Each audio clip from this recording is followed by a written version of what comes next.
Good morning, everybody. Hey, welcome to this Friday, December 15th. I hope your week has gone well. Just a reminder, what is it, 10 days till Christmas? Counting it down, right, folks?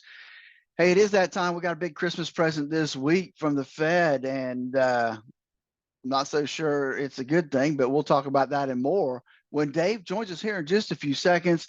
Before we do that, though, let's not forget that there's so many things that you and I can not control in this world, such as the markets, what happens on Wall Street, what happens in Washington, D.C. We can't control them, but you can take control of your investment portfolio. You need to know how much risk you have in your portfolio, and you need to know how that matches up, which is the amount of risk you should have in your portfolio.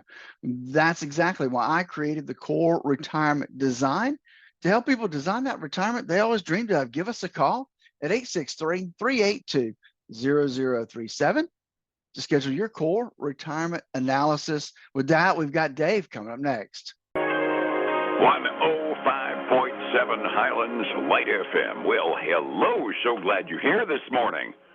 So is the market this morning, and it's kind of nice when money's in good humor. Let's see what's going on Wall Street this morning with Phillip Statler from Statler Financial Services in downtown Sebring.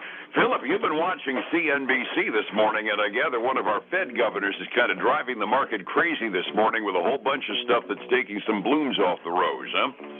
Well, it's part of it anyway, Dave. I mean, Fed President Williams comes out and says, hey, look, rate cut issues not the main question before the Fed, and it's really premature to start talking about rate cuts at this point in time. As a matter of fact, he says we're really not talking about rate cuts right now. So, that's kind of a drastic change to what I heard Wednesday. Yeah, I've got this projection chart here that between October and December 14th, the investor expectation for the end of the year interest rate went down by about 1.5% comparatively. They were talking about in October, they were saying that they expected the end of the year interest rate in 2024 to have a reference rate around 4.6%. Now they're expecting it to be around 3.6%. And now we got a Fed governor going on one of the larger financial networks and saying, bunk. That probably is going to take a little wind out of somebody's sails, wouldn't you think? Well, I would hope so, but I was reading this article this morning by Tyler Durden, and it was quite interesting because he points out that the headlines on December 1st was U.S. Fed chair says premature to speculate on rate cuts. And then 13 days later, on December 13th, the headline is Fed policymaker discusses timeline to start rate cuts. Powell. I mean, and he lays out all the things that have happened in those 13 days, and everything shows that inflation's still going up. Why? And at the bottom of it, he finally realizes it's political. He's getting heat from Wall Street. I mean, from Washington heading in to this election year, and it's messing up Biden's chances for re-election. Oh, what was your first clue, right? Yeah, I mean, I have never seen a Fed chair make a 180 quite as quickly as Paulson did the day. The days before that the Fed meeting this week, he was saying exactly what you were quoting there. Nobody's even talking about rate cuts. Not going to happen. Rates are going to stay high for the foreseeable future. And then all of a sudden he walks out of the room at 2 o'clock on Wednesday and says, hey, guess what? We're talking about rate cuts next year, and the market goes apey. Can anybody guess that it had anything to do with a few phone calls coming out of the White House? Exactly. I mean, I feel a little frustrated right now, Dave, if you can't tell. It's just like, come on, folks.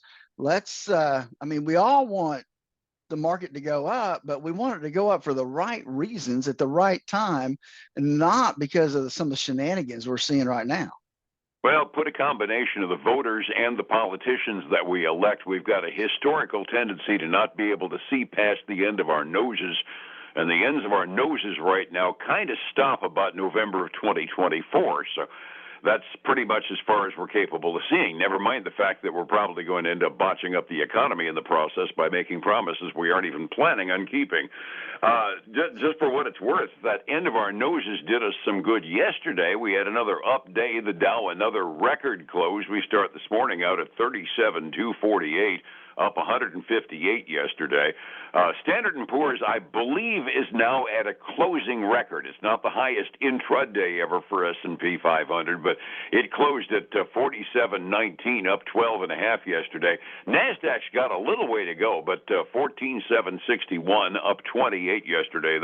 That's still in nosebleed territory. So the expectations are, I would wager that they're all kind of figuring that Williams is just shooting the same low to hooey that Paulson was last week at this time. I guess. I mean, it takes me. This article takes me back to the 1960s with Lyndon B. Johnson and the then Fed president. I think his name was John Martin, and how Martin stood up to Lyndon B. Johnson. We need Powell to stand up for his principles here. It doesn't seem to be happening. No, and remember, Paulson has already had his war with one president. President Trump was having a hissy fit with him during the 20 campaign because they were starting to talk about normalizing interest rates, and Trump was saying, oh, they ought to go down even farther. So he's already borne the brunt of one president's temper. I would imagine he's probably just getting sick and tired of politicians by now, wouldn't you guess? I guess that's a possibility, Dave, and I'm sure he catches a lot of heat. I mean, we give him a lot of heat on this show, right? So, but it is what it is, and he's there for a reason, and he needs to stand up for, what the numbers are saying, not what the president wants to have done. Yep, and when we get another inflation report showing it going the wrong direction too many times in a row, we'll end up getting that result one way or the other. I think he's got a backbone, but maybe just rolling the dice and taking a gamble that they're just far enough, and kind of what we were preaching, that the rates that they've already done are baked in enough where if we let them cook, we'll end up killing inflation on a slower basis than he might like, but at the very least kill it. A lot of people are taking money out and moving it into stocks. It's driving the interest rates down right now. The Freddie Mac report from this morning, the big federal mortgage company, 6.95%. The average 30-year mortgage in this country. For a guy with a 2.9, that still seems high, but if you bought a house at 7.8, that's starting to sound like a bargain, isn't it? It really is. I'm looking at the interest rates now, and I mean, I think it's the first time I can remember in a long time seeing the 10-year Treasury below 4%, and the Fed, the 30-year, just a little over 4%. So a lot of good numbers in the interest rate realm.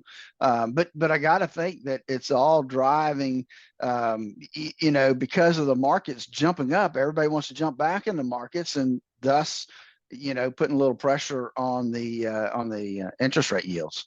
Yeah, and you and I have both been blowing this horn for a long time that, frankly, the absolute earnings that the stocks are reporting during this earnings season aren't supporting a big bubble of rising stock prices. I mean, they don't support a crash, but I looked at it, and the price-earning ratio on the Standard & Poor's 500 this morning, and you and I have always used different numbers. I've always had a preference for the trailing price-earnings ratio, only because that gives me my measurement of how much risk I'm actually taking on the future.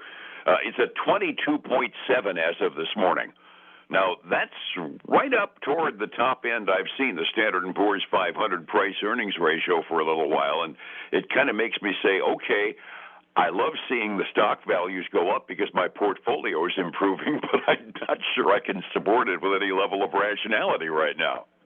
Yeah, and that becomes a problem, and we've got numbers coming out this week that just show us that inflation is hotter than what the numbers are even that the Fed wants to see, and so it's kind of it's just an interesting deal right now. Oh yeah, in this time of just absolute giddiness up there, I got to throw a baby Ruth into the swimming pool somewhere in here. Bankruptcy filings are on pace this year to reach the highest level since 2020. Indexes are flying, but so far 591 companies have filed for bankruptcy. So while the stock market is looking pretty good over the last short term, the overall business condition, below the midpoint out there, some of these businesses are still like a beast of a time getting things together, and we're starting to lose some companies. Yeah, that's true. It's going to be interesting the next year or two to see what personal bankruptcies do. I haven't seen that number in a while. But I got to think with credit card debt being so high right now that we've got to be starting to see some increase in personal bankruptcies as well. Now, one has to assume, because you and I both agree, when we see these big increases in the mortgage rates and the mortgage activity, a whole lot of it is cash out financing, which really doesn't sound all that good. Only macro information I got out this morning to point the market in one direction or another is one of those uh-oh moments that kind of makes your bull crud detector go off. You got to wonder whether there's a wobble in there somewhere. The Empire State Manufacturing Index, it was expected to go up by 2%. It was positive 9 last time they took a reading. It sank to minus 14.5 this month. Again, the methodology, the absolute number, is way too much to explain or even bother to figure out. But when you go basically 16 points in the other direction from where it's expected to be, that's not what they had in mind. No, it's really not. I mean, that's and it's heading the wrong direction, right? So that's I would say that's a pretty big miss when we look at the expectations. And remember, that's manufacturing in the kind of the Northeast New York area. So that's going to be an interesting number to see what that does kind of next month as we see, is that just an anomaly, or is that a true direction that things are heading? Yeah, the thing that went through my mind was I look at something that big, I just look at it as saying, okay, anomaly or maybe a statistical glitch, but that's such a big change. I'm kind of putting it in my back pocket and ignoring it for the moment. But if it's real, it indicates we do have some storm clouds out there, and you sure hate seeing a manufacturing index crashing like that in the fourth quarter, don't you? Yeah, you really do, Dave. See your duty. We're really down toward the absolute butt end of the earnings season. I've got only one household name that's even on the calendar today, and I think Darden reports later on this morning, or was I wrong and they came out earlier?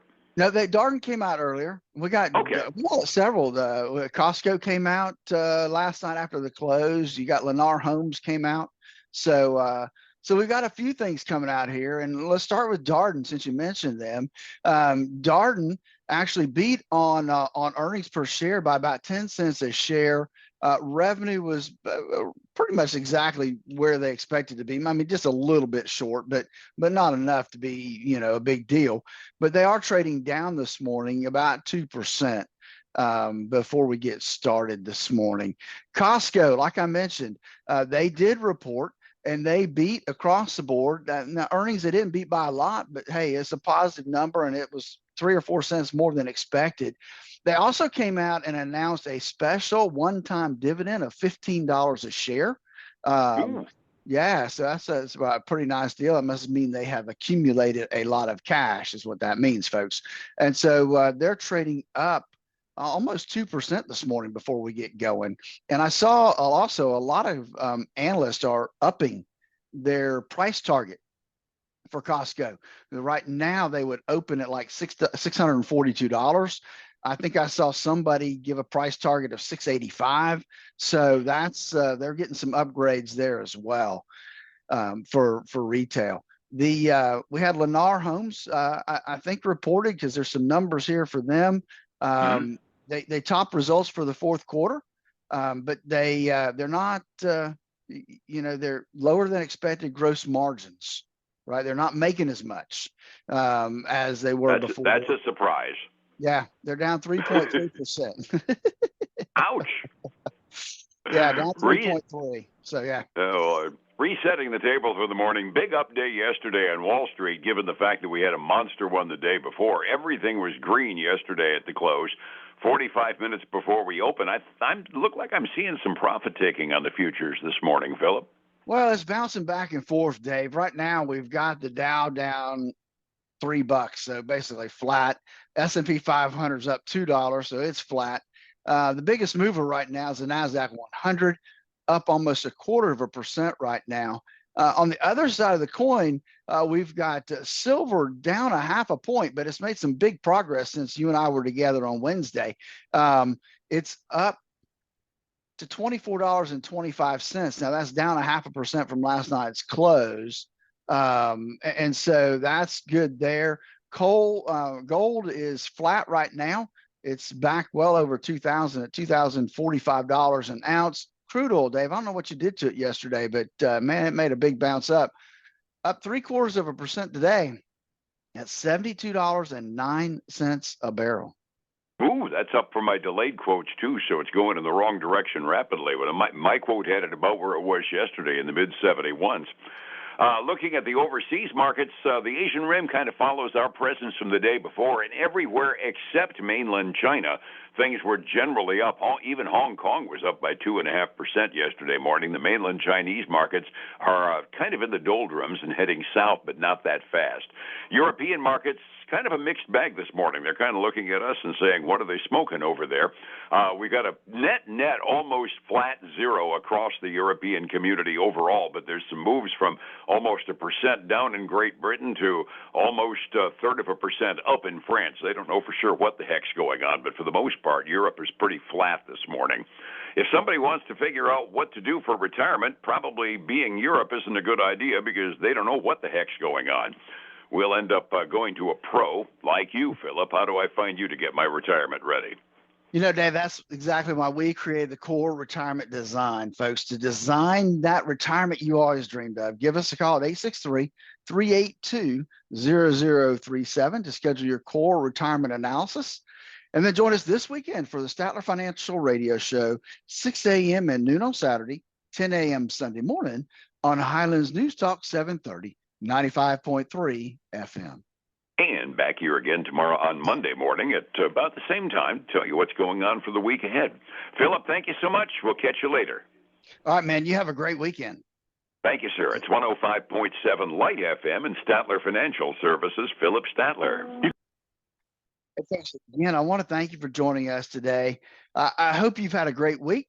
Join us again Monday for the same information that you always get right here with Dave and Phil. Take care. Have a great weekend. Talk to you soon. Bye now.